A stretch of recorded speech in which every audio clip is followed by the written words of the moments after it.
Assalamualaikum warahmatullahi wabarakatuh. Perkenalkan, nama saya Libra dengan NIM A0320503. Jadi, terima kasih atas kesempatan yang diberikan kepada kelompok kami untuk mempresentasikan hasil kerja kami tentang polikultur. Adapun teman kelompok saya yaitu Nurjelita, Siti Rahma, Libra, Muhammad Kadri, dan Muhammad Rifai.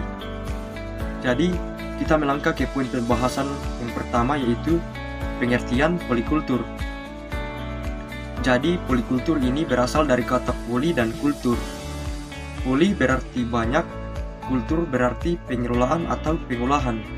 Jadi, polikultur merupakan teknik menanam yang dilakukan dengan menggunakan lebih dari satu jenis tanaman dalam satu lahan dengan waktu yang sama.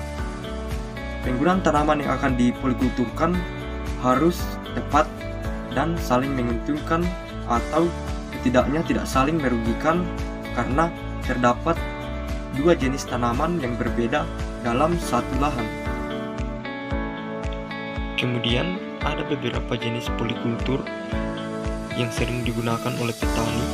Yang pertama itu ada tumpang gilir, kemudian tanaman pendamping, yang ketiga tanaman campuran, yang keempat tumpang sari, yang kelima penanaman lorong, dan yang keenam pergiliran tanaman. Assalamualaikum warahmatullahi wabarakatuh. Perkenalkan, nama saya Nurjelita dengan nomor NIM A0320520. Baiklah, di sini saya akan menjelaskan mengenai tanaman tumpang gilir. Tumpang gilir merupakan cara bercocok tanam di mana satu bidang lahan ditanami dengan dua atau lebih jenis tanaman dengan pengaturan waktu panen, dan tanaman berfungsi untuk meningkatkan intensitas tanam dari satu kali tanam menjadi dua kali tanam atau lebih, tergantung umur panen atau tanaman yang diusahakan. Keuntungannya adalah hasil panen lebih beragam dalam satu musim tanam. Petani bisa panen 2-4 kali dalam setahun. Kemudian tanaman pendamping. Pola tanam yang dilakukan dengan menanam lebih dari satu tanaman dalam satu bedeng dengan tanaman lain yang melengkapi kebutuhan fisik dan unsur hara. Sekian dan terima kasih. Baik, assalamualaikum warahmatullahi wabarakatuh. Perkenalkan, nama saya Siti Rahma. Di sini saya akan melanjutkan materi yang telah dibacakan oleh saudari kita yaitu Nurjelita tentang tanaman campuran.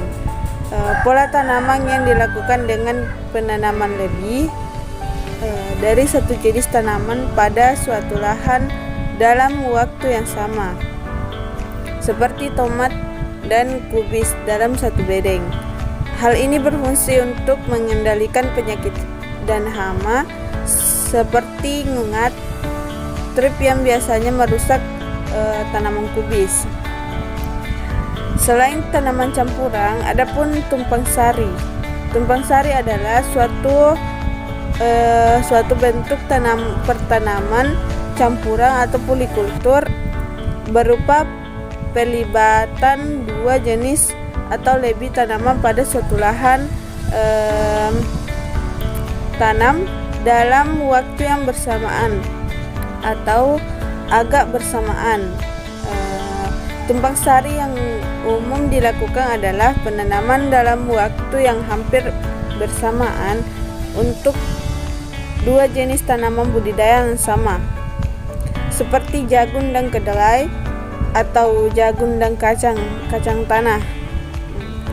Adapun keuntungan dan kekurangan dari pola tanaman monokultur dan tumpang sari. Tujuan penanaman secara monokultur adalah meningkatkan hasil pertanian. Kelebihan sistem ini yaitu teknis budidayanya relatif mudah karena tanaman yang ditanam maupun yang dipelihara hanya satu jenis.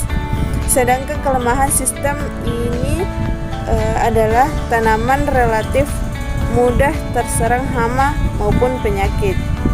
Sekian dari materi saya, lebih dan kurangnya mohon dimaafkan.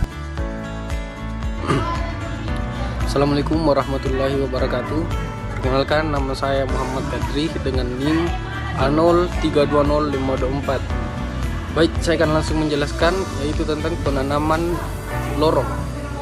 Pola tanam yang dilakukan dengan menanam tanaman yang berumur pendek seperti wortel, selada, dan beberapa jenis tanaman lainnya yang cepat tumbuh di antara larikan tanaman yang tumbuh tinggi serta berumur panjang atau tahunan. Pola ini biasanya diterapkan pada pohon kayu yang membutuhkan waktu bertahun-tahun untuk tumbuh tinggi dan bisa dipanen. Hal ini berguna untuk menambah pemasukan petani dengan memanfaatkan lorong barisan pohon. Terus bergiliran tanaman. Pola tanam yang dilakukan dengan menanam jenis-jenis tanaman dari famili yang berbeda-beda secara bergantian atau bergilir. Tujuan dari pergiliran tanaman adalah untuk mengendalikan penyebaran hama dan penyakit. Penggunaan tanaman yang berbeda famili akan memutuskan siklus kehidupan hama dan penyakit karena kehilangan tempat tinggal sehingga lahan akan bersih dari hama yang mengganggu tanaman tertentu. Sekian, Assalamualaikum warahmatullahi wabarakatuh. Assalamualaikum warahmatullahi wabarakatuh. Perkenalkan, nama saya Muhammad Rifai, NIM A0302-512. Baik, saya akan melanjutkan materi yakni kelebihan dan kekurangan polikultur. Adapun kelebihannya yaitu pertama, menambah kesuburan tanah, yang kedua, efisien dalam penggunaan lahan, yang ketiga, mendapatkan hasil panen beragam yang menguntungkan, dan yang keempat, mengurangi serangan organisme pengganggu tanaman. Adapun kekurangannya yaitu terjadi persaingan unsur hara antar tanaman, yang kedua, banyaknya jenis hama yang menyerang, dan yang ketiga, perawatan tanaman yang mahal. Adapun manfaat polikultur yaitu pertama, pendapatan petani meningkat, yang kedua, ketersediaan gizi yang beragam dan terpenuhi, dan yang ketiga adalah tanah lebih subur. Jadi itulah tadi poin pembahasan materi dari kelompok kami. Kurang lebihnya mohon dimaafkan. Sekian dan terima kasih. Assalamualaikum warahmatullahi wabarakatuh.